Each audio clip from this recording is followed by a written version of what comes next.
Le drapeau français, d'abord, effectivement, et Marine Tondelier, qui a donné une interview sur BFM. Marine Tondelier, là, la présidente de Europe Écologie Les Verts, a rappelé qu'effectivement, il n'y a pas que l'extrême gauche, et qu'il n'y a pas que un certain nombre d'islamistes ou d'intégristes qui frappent et qui tuent.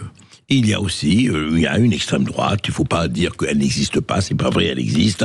Simplement, elle n'est pas partout. Quand on commence à traiter Bruno Retailleau et n'importe qui d'extrême droite, dès que vous avez une parole dissidente, c'est évidemment n'importe quoi. Mais elle rappelle qu'il y a eu, il y a quelques mois, un meurtre. Et un meurtre qui méritait qu'on le rappelle, mais en même temps, et c'est là où on voit quelque chose qui ne tourne pas rond dans la parole d'un certain nombre de nos politiques. Écoutez Marine Tondelier. L'affaire du meurtre de Jamel Benjala, qui est à Dunkerque et qui a été assassiné par le chef dans le Nord des Brigades Patriotes du Nord, qui est un groupe fasciste, un groupe Telegram avec beaucoup d'inscrits. Chez lui a été retrouvé une vingtaine d'armes, dans son coffre une arme chargée, une machette, des drapeaux de la France, et il a assassiné donc. Voilà. Il a été assassiné, alors une groupuscule nationaliste, fasciste, dit Marine Tondelier, la Brigade Patriote du Nord, effectivement. Un assassinat, en tout cas un meurtre, c'est impardonnable, c'est inexcusable, encore une fois, quelle que soit l'origine et le parti pris du bourreau. Nous ici, vous voyez, nous ne pratiquons pas l'indignation en géométrie variable, nous n'avons pas les bons bourreaux, les mauvais bourreaux, les bonnes victimes et les mauvaises victimes. Nous ne pratiquons pas le mensonge par omission, contrairement à un certain nombre de gens qui feraient mieux de se regarder devant la glace. Mais alors, il y a quelque chose, moi, qui m'a étonné. Elle parle, Marine Tondelier, on a retrouvé des éléments chez elle, des armes, etc., chez le domicile du meurtrier présumé, parce que, on a trouvé des drapeaux français, dit-elle. Alors attendez, on va prendre un peu de temps. Donc le drapeau français, si j'ai bien entendu, devient un des éléments de l'extrême droite fasciste.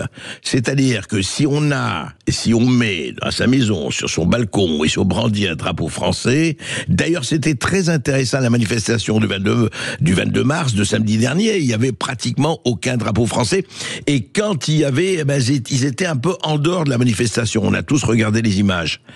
Mais qu'est-ce que ça veut dire? Une Marine Tondelier qui est sûrement quelqu'un de très sincère. Comment elle peut dire dans la même phrase, on a trouvé des armes, on a trouvé des tas de choses, et on a trouvé des drapeaux français? C'est-à-dire qu'en disant on a trouvé des drapeaux français, ça veut dire que voilà la marque que c'était un fasciste à la droite d'Adolf Hitler.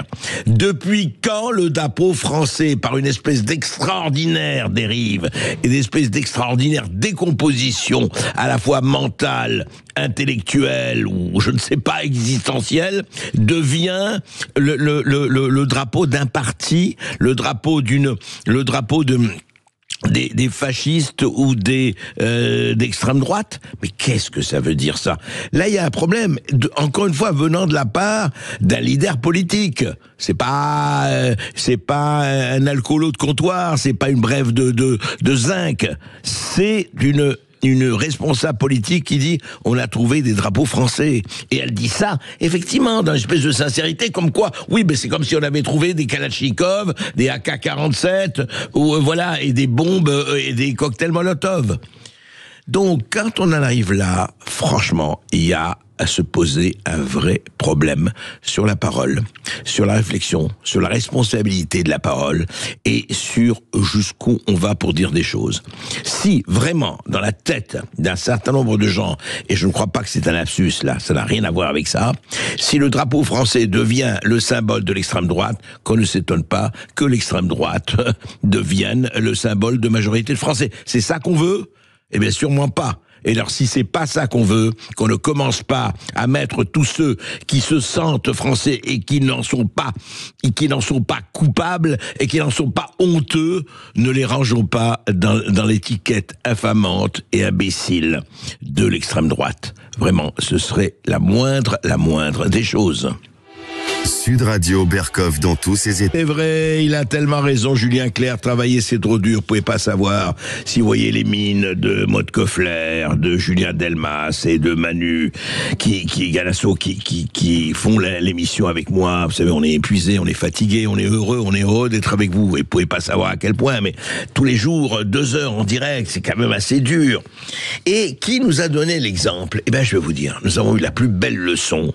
C'est un sonore qui date d'il y a au moins une trentaine d'années, je dirais, oui, un peu plus que ça. Voilà, c'était 1989 exactement.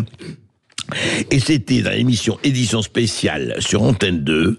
Et quelqu'un, je ne vais pas vous dire qui, vous allez essayer de deviner, mais je pense que vous trouverez assez facilement. Quelqu'un nous parle effectivement de son sort. Je rappelle qu'il est sorti 8e de l'ENA, de l'École nationale d'administration en 1980. Il intègre la Cour des comptes et il a donc s'est investi en politique. Il a enseigné l'économie à Sciences Po jusqu'en 91, évidemment payé aux frais des contribuables. Et puis il est devenu député en 1988. Il est devenu député. Donc notre interlocuteur, celui que vous allez écouter maintenant, et donc en 89, je rappelle, il parle librement de ses revenus de haut fonctionnaire dans l'émission Édition spéciale sur Antenne 2. Vous allez voir. C'est une grande leçon de choses. Écoutez. Si je n'étais plus député, je redeviendrais conseiller référendaire à la Cour des comptes. Qu'est-ce que ça veut dire? Ça veut dire que si je ne faisais absolument rien à la Cour des comptes, je continuerais à gagner 15 000 francs par mois, 25 000 si je faisais des rapports, mais sans forcément en faire énormément. Je pourrais doser mon travail, rester chez moi quand je suis fatigué, aller à la Cour des comptes dans mon bureau pour passer des coups de téléphone. Bref, je serais totalement libre, je serais un vrai privilégié comme je l'étais avant d'être élu député. Voilà, et vous l'avez tous reconnu bien sûr, c'est François Hollande bien sûr, avant bien sûr de devenir président de la République.